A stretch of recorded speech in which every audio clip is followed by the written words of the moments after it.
Hey, this is Ish, and in today's talk, I'll be going over the gift of being a black sheep.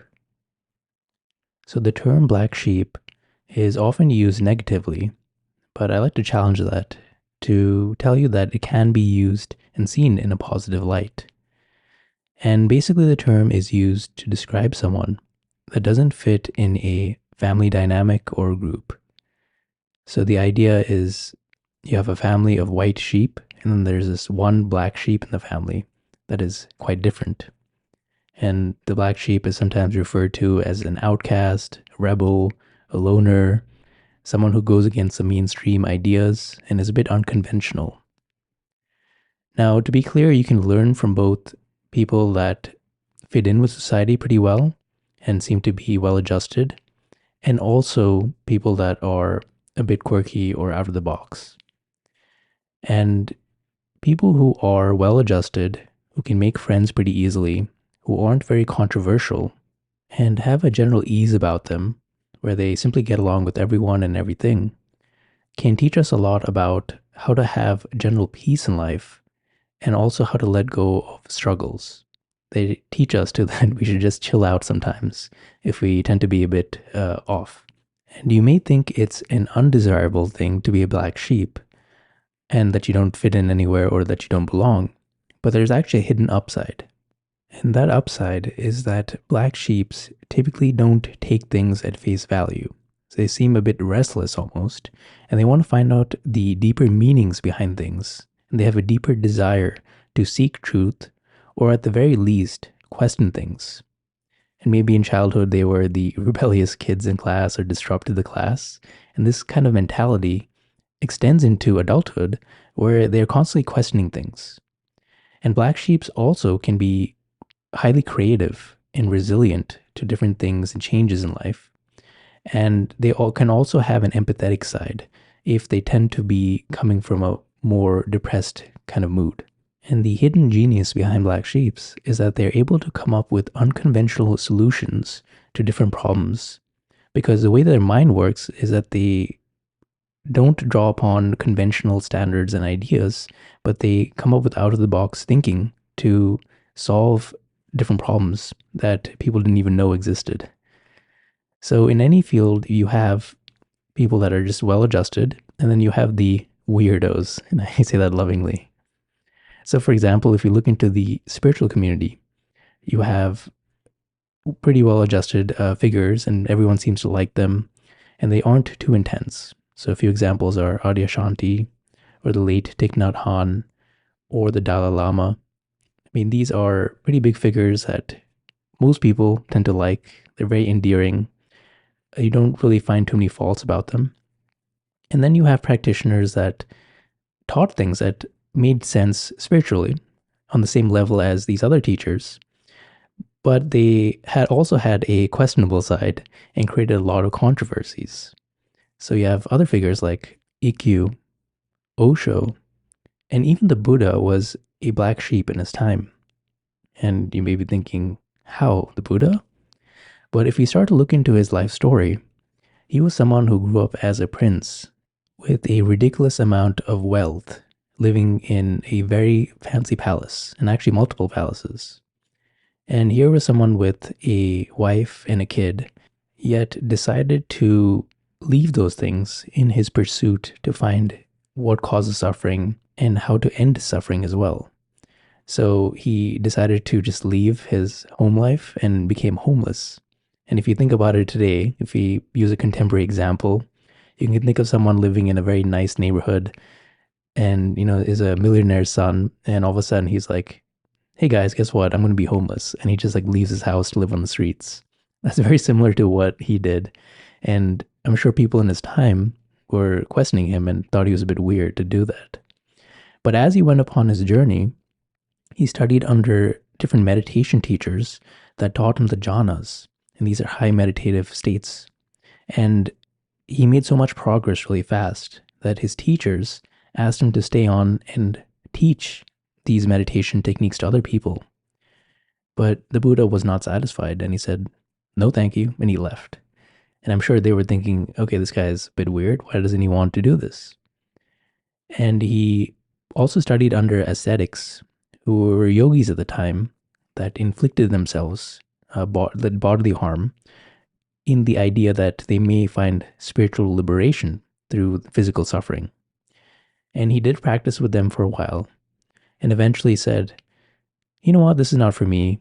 I want to find the middle way. So at the time where all his contemporary ascetics were starving themselves and not eating much food, the Buddha decided to drink some milk and start to eat more food. And obviously the ascetics were disgusted with his behavior and left him. So I'm sure at this time he had a lot of people that thought he was just a bit odd. He left his old family life. He left his meditation teachers, and he was also deserted by his friends. So he was definitely a black sheep in this scenario. But again, he still had this desire to push forward and find the deeper meanings and deeper truths behind suffering. And later, when he started to teach what he had found out sitting under the Bodhi tree, then people started to come around and support his cause. And it was because of the Buddha's uncompromising nature that he continued to persist and spread his teachings. And eventually, people saw the genius that was behind his teachings, and Buddhism is studied under billions of people today still. And if you look into other fields such as art and music, there's a lot of black sheeps there too that a lot of people resonate with. So just, a few examples, and there's tons of examples I could use. But we have Vincent van Gogh, the Dutch artist. And then in the rock category, we have Kurt Cobain of Nirvana. We have Jonathan Davis of Korn. We have legendary Jimi Hendrix. And there's, so many more examples. And I want to make a side point here that I don't want to imply that being a black sheep automatically means that you may have, mental health issues that you're struggling with. Because examples I just listed, those figures happen to struggle with these things. And a lot of fans of these artists have an affinity towards them because they feel like these artists really get them and their struggles.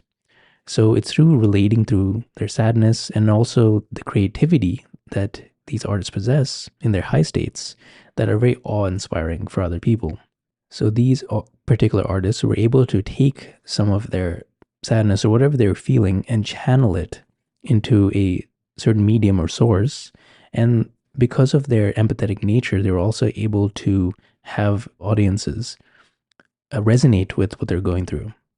Now, obviously, if you are struggling with any kind of mental health issues, you do want to take care of yourself. So take care of the physical, mental health, emotional health, and all that. But I think also beyond that, you want to think about how you can channel your unique journey to help other people in some way. Or you can ask yourself, how can you empathize with other people? Because if you tend to be a black sheep, there is a part of you that doesn't fit in with the mainstream society. And you want to see how you can use whatever that you've been going through to help other people that may also feel that they don't fit in with society as well. And you may think that, again, it's a bad thing to be a black sheep, but again, there's a lot of upsides that come with being a black sheep. So you tend to have more loyal people at your side because the nature of being a black sheep is that your presence in the world may not appeal to everyone, like the masses, but it does attract strong followers. So you can think of it this way. If you're into coffee, are you like the Starbucks coffee that appeals to everyone? Or are you that Sumatran organic coffee only sold in specialty coffee stores that, may not have a mass appeal, but the people that are really, really into coffee will absolutely love them and try to seek them out. So you may have something specific that may keep you a bit distant from others if you are a black sheep, whether that is a positive thing or perhaps maybe more on the negative side. So in the positive side, perhaps you may be interested in things like spirituality or health or fitness in a place that doesn't really value those things. So if you're living in a place that is just like, okay, that's weird, then you may be seen as a bit of an outcast.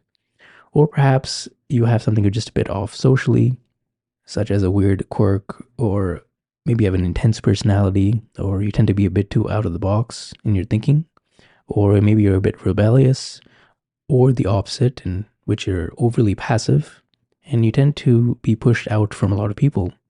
But you'll find that you'll also attract other people that love exactly whatever you're doing and focusing on in life.